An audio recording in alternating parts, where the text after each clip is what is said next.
Hello,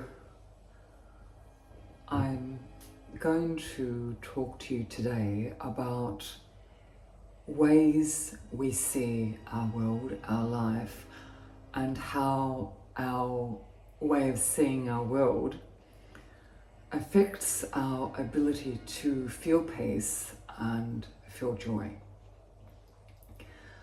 I'm going to speak slowly and quietly, as this will also be an audio on Spotify, which may aid sleep. I have a hot cup of coffee here, so I'll be sipping at that. I've received so many comments and questions from you, and I think about you. I want you to feel happy. I want you to feel conscious. I want you to feel joy. These paradigms, and I would not even call them feelings, as soon as we go down the route, whether you're American or Australian, the route of feelings, a feeling is always egoic. Anything egoic brings suffering. We avoid suffering by moving away from the ego. We are not able to move away from the ego completely because we're human. Let's start at the beginning to explain what I mean. When I was in high school, I had this fantastic art teacher called Mr. Barocchi, and he was really amazing.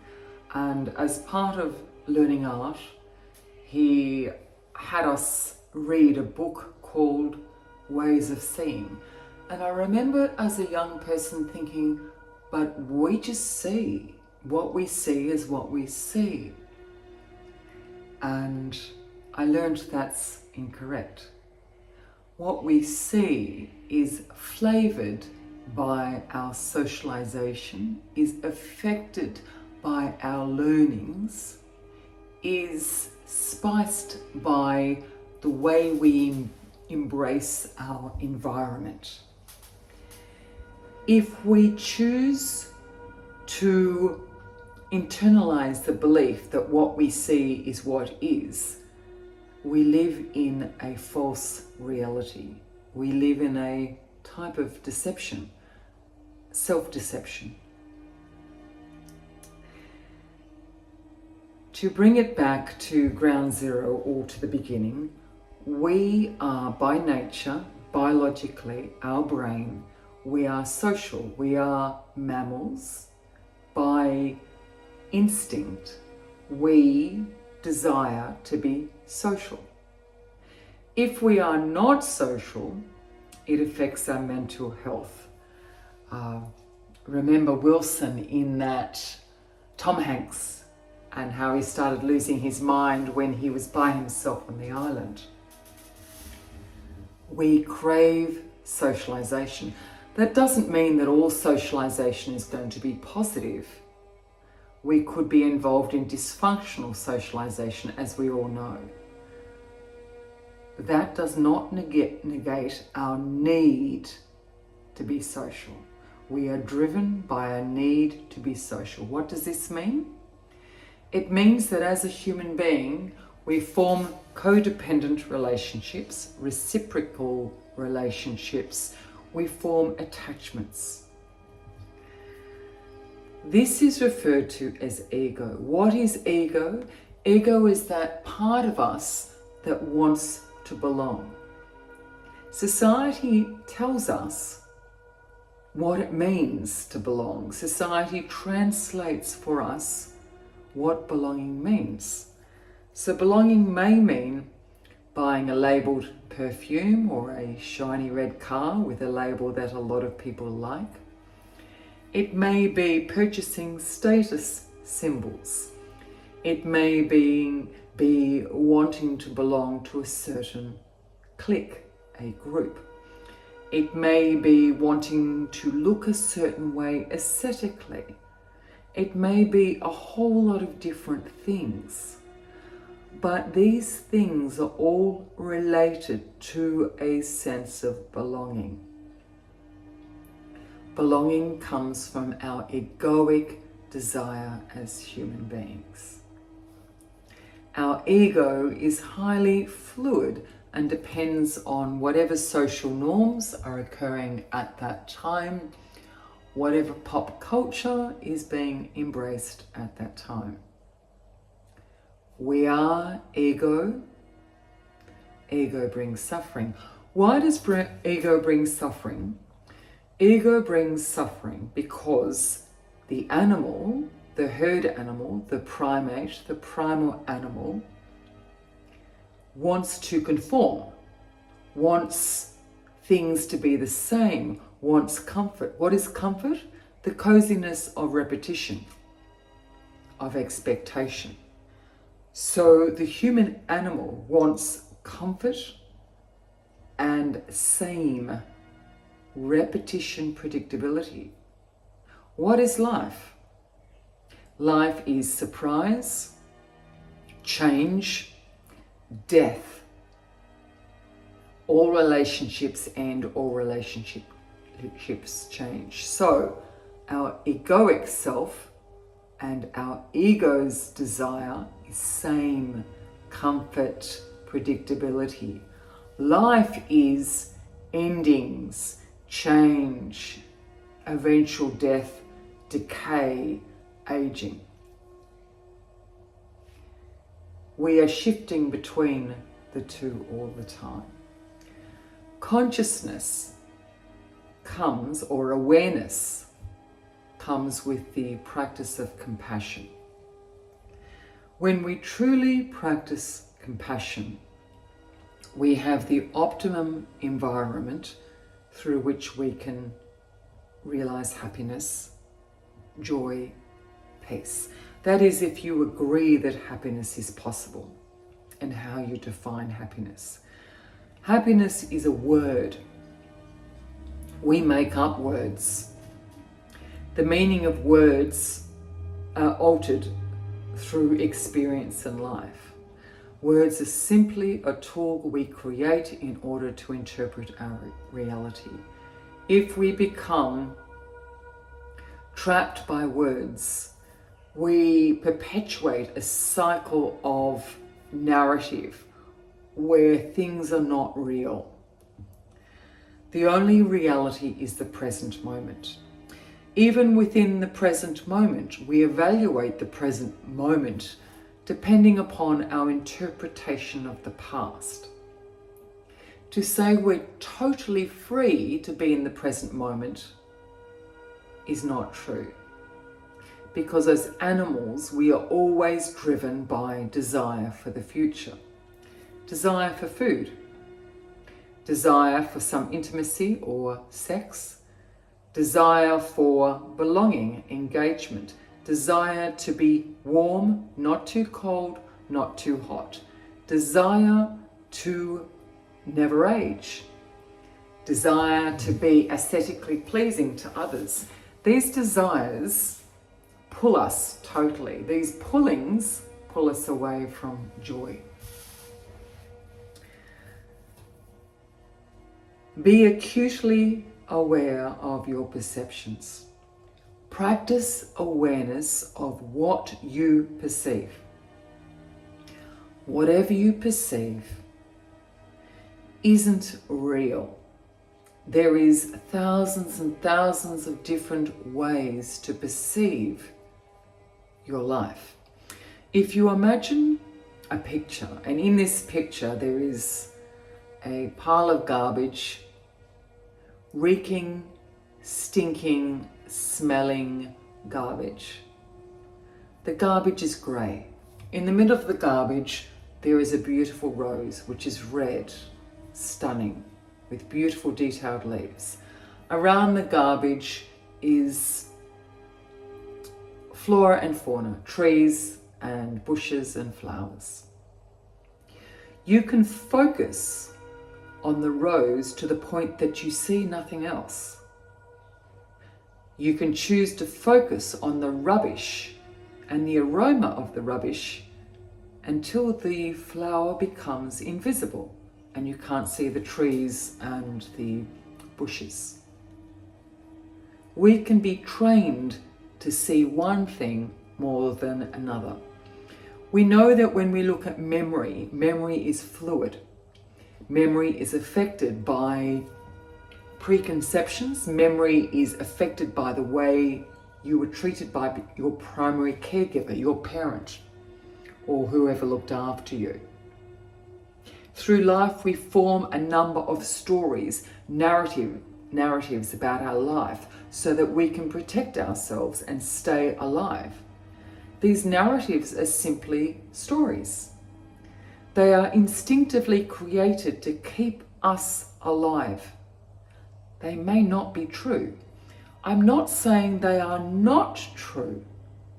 I'm saying that we practice compassion in order to increase our conscious state within the parameters we have. The parameters are we're human. The parameters are we're primal, we are social. Any need to be social is going to compromise our awareness because beings that are social form attachments and codependencies. Attachments in themselves are not wrong. Codependencies in themselves are not wrong. Codependent, that we work together as a society with order, that's not wrong in itself. It becomes less constructive when we flower a narrative around these perceptions. We create a story, we write a story about our existence to justify ourselves and to become a story. When we become a story, we lose the ability to feel joy. The divineness of the universe, the divineness of reality, the divinity of reality is about practicing compassion. When we practice compassion, we let go of attachment. When we practice compassion, the elements of compassion are inclusion, sensitivity, reading the room, concern, empathy, tolerance, altruism. Altruism where we do not need to be seen.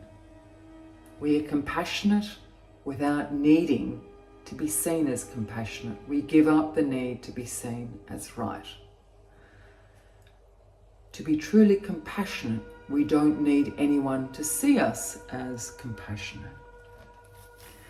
We carry a number of inner narratives, so we may have an experience with a caregiver, we may have an experience in primary school, maybe a teacher may bully us or someone else in the playground, and we make a decision, and that decision is cemented by a detailed narrative. The narrative may be, oh, sometimes people bully. When people bully, I don't feel good. I did not enjoy being bullied in this situation. And then we make a decision on how to respond. Our decision to respond in a certain way is an attachment to the memory. Now, I'm not saying don't do it, because learning about our environment can keep us well. The learning about our environment creates a narrative. We adopt the narrative like we adopt a little cockatoo sitting on our shoulder. This is our narrative. Oh, my narrative is that my parents did not treat me in a certain way, or I was excluded from this, or I was abused here or assaulted here or whatever else. I'm not saying don't say that. I'm saying notice where the story becomes you. Because when the story becomes you, or you become your narratives or set of narratives, you lose the ability to be in the moment. When we practice the ability to be in the moment, we have the capacity for joy. Be careful of your inner narrative. Have a look at it. What is your inner narrative? If I was to say to you right now 5 words, let's think. Baseball bat, apple, dark forest, person walking down a street, primary school, grandparents. Each time I say a word, it is natural to you as a primate, as a social being, to create a narrative or already have a narrative around these words. Who created the words? We did, humanity did, as a raw, primal way of interpreting our world. When we lean upon words, we lose the ability to be conscious, aware, develop wisdom. When we crave words or prefer certain words to other words, we lose the ability to develop wisdom, or the development of wisdom is compromised. We create the words. The words are supposed to be tools we use. When we use certain words repetitively, we allow those words to define us. Anything that defines us compromises our awareness, our sense of self. So if you prefer a certain word, I don't know, I could pick a number of words, negative. What does negative mean? It has no meaning. Good. Try defining it. You can't define it. Toxic. It's pop culture. It's a word that's popular. It doesn't mean anything. It's a way of disempowering our ability to be aware, fully aware, without attachment. I'm not saying don't use the words. I'm saying look down upon the words with perspective. You are the word creator, not the word receiver. You are not the product of a word. You are the speaker. As the speaker of the word, you are above the word. So avoid being below the word, avoid being controlled by the word. The word narcissist at the moment, I use the word narcissist. It can be useful to use the word narcissist, but we need to understand what we do. Every single time we use a label, we disempower ourselves because we're using one word to describe a complex behavior, a complex person, a complex state. No state is simple. When we watch short form content continually and adopt certain phrases used on short form content, we become like Dora on Nemo. We reduce our ability to see. We limit our ability to be conscious, to develop wisdom. Be bigger than mottos, be bigger than quotes. You can use them as a tool for a period of time, but we are never a label. So the word narcissist disempowers our ability to heal. I'm not saying don't use the word. I'm saying understand the word, look down upon the word. If we refer to somebody as toxic or abusive, we're describing a complex paradigm with one word. We're saying that's all we can do. Every paradigm has different ways of looking at it, like the rose in the garbage pile or a beautiful jewel held up to the light. When you turn it around, it throws the light differently. If we say, that person is a narcissist, full stop, our mind is the source of our unhappiness. And of course, that doesn't mean we get rid of our mind, but it's a matter of viewing that, seeing that, unpacking that, and reflective practice or meditation. Anything in which we try and identify as anything, anyone, limits us. Now, the word identify is used in a number of different ways at the moment. It's a verb. It's a describing word. A verb.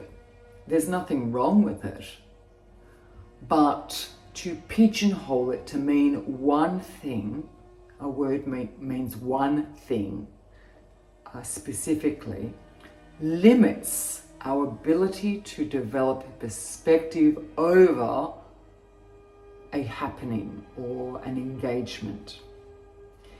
Notice the words you use. I was thinking about this recently because on social media I'm called a number of things and I get a number of comments, and some of the labels I'm called and some of the comments teach me about the other person. So I get a number of comments about my hair and my glasses, and I don't mind what people write in. It's not important, but it indicates something. People write in sometimes saying they like my pink glasses or don't like my pink glasses.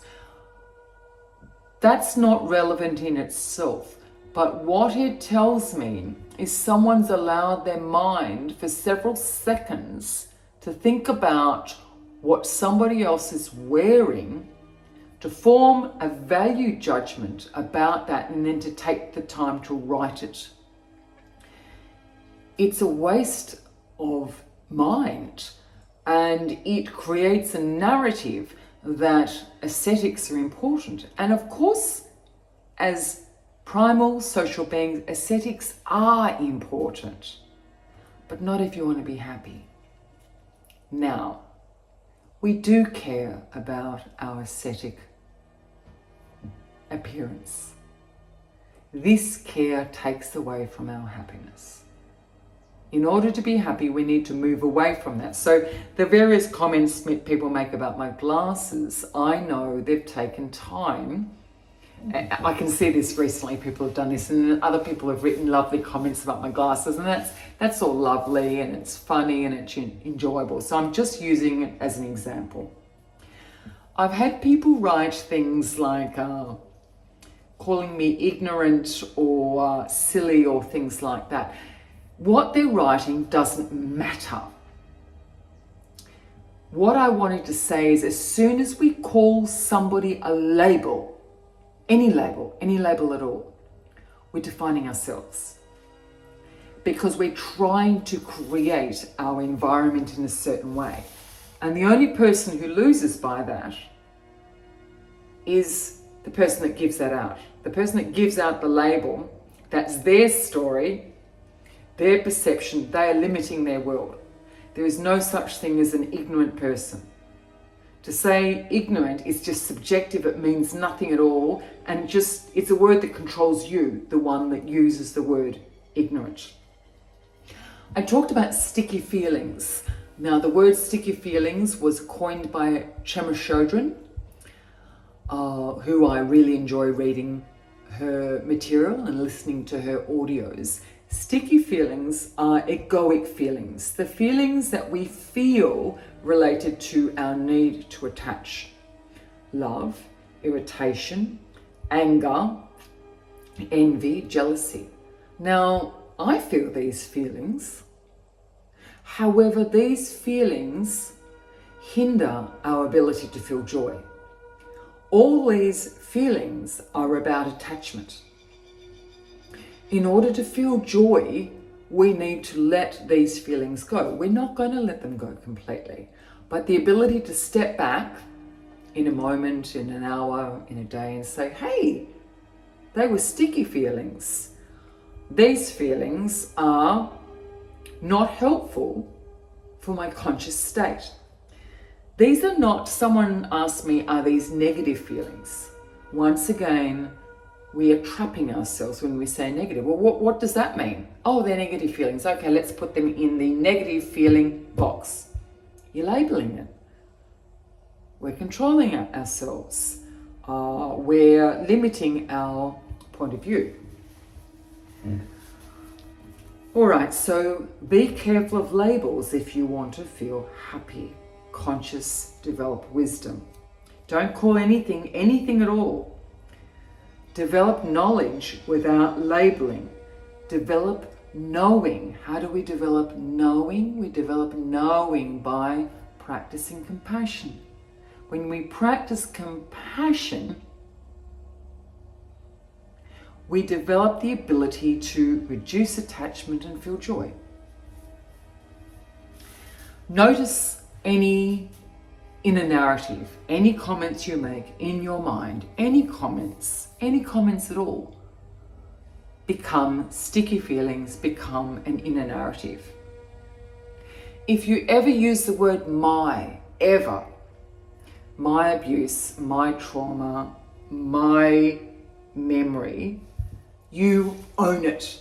If you own it, you become it. Now, if you've been through trauma, I'm not working towards limiting your trauma. Trauma is subconscious. It's quite a process to get through.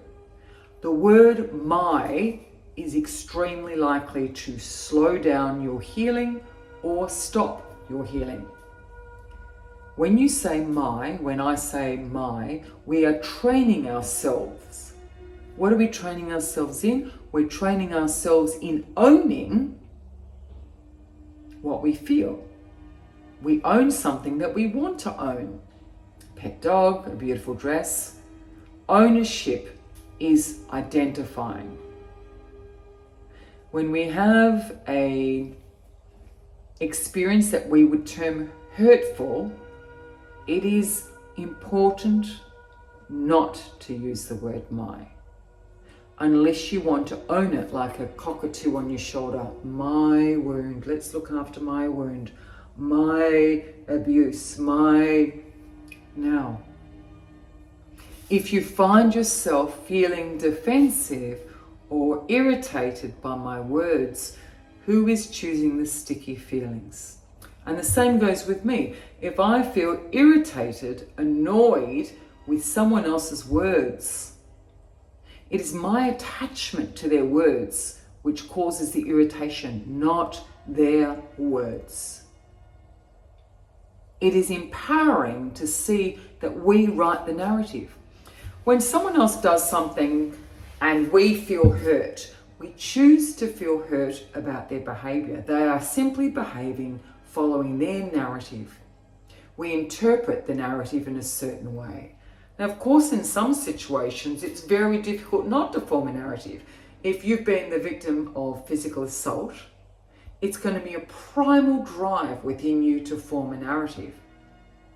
A primate forms narrative to stay alive. This is intrinsic to who we are.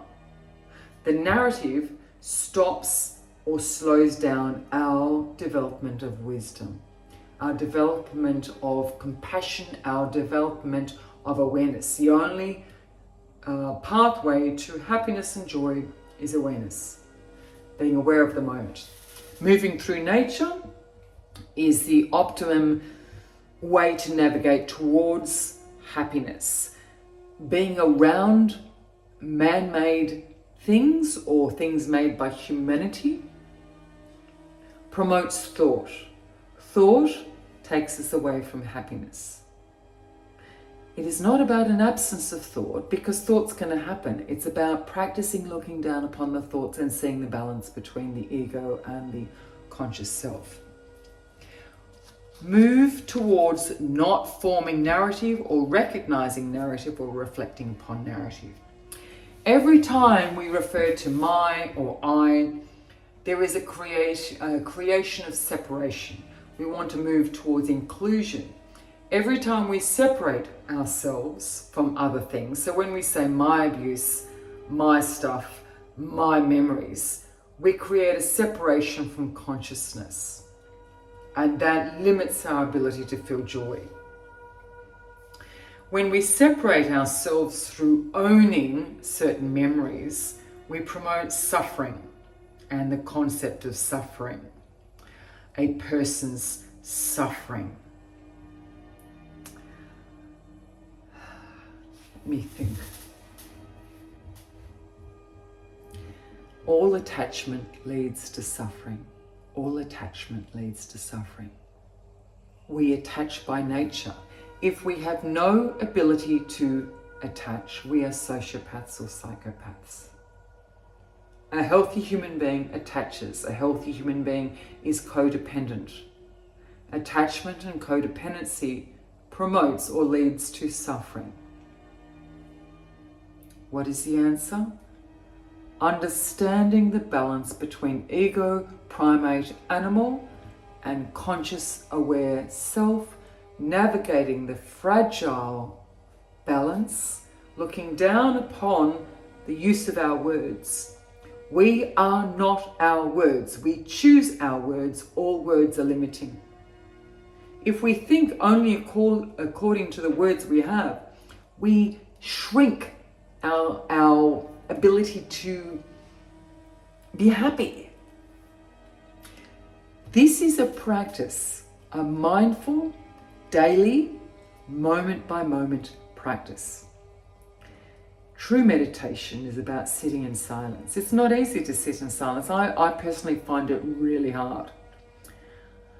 I like to think. I enjoy thinking. Thinking brings me unhappiness.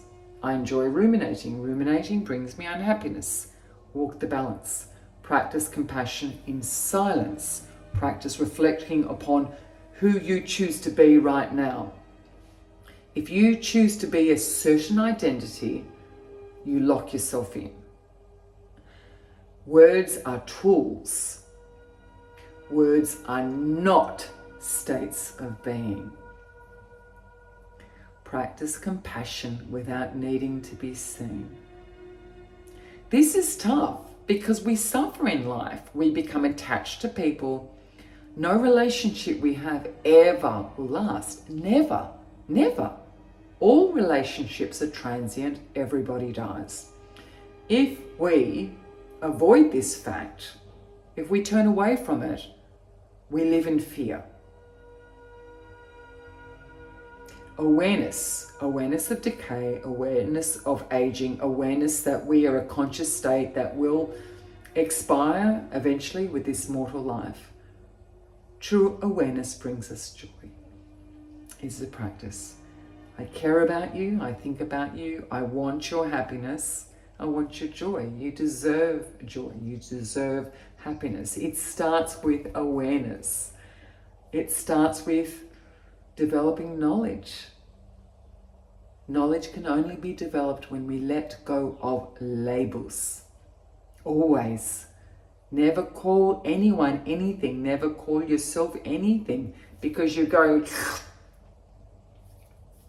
mind those sticky feelings. Thinking of you, I'll have a meditation up soon. Mwah.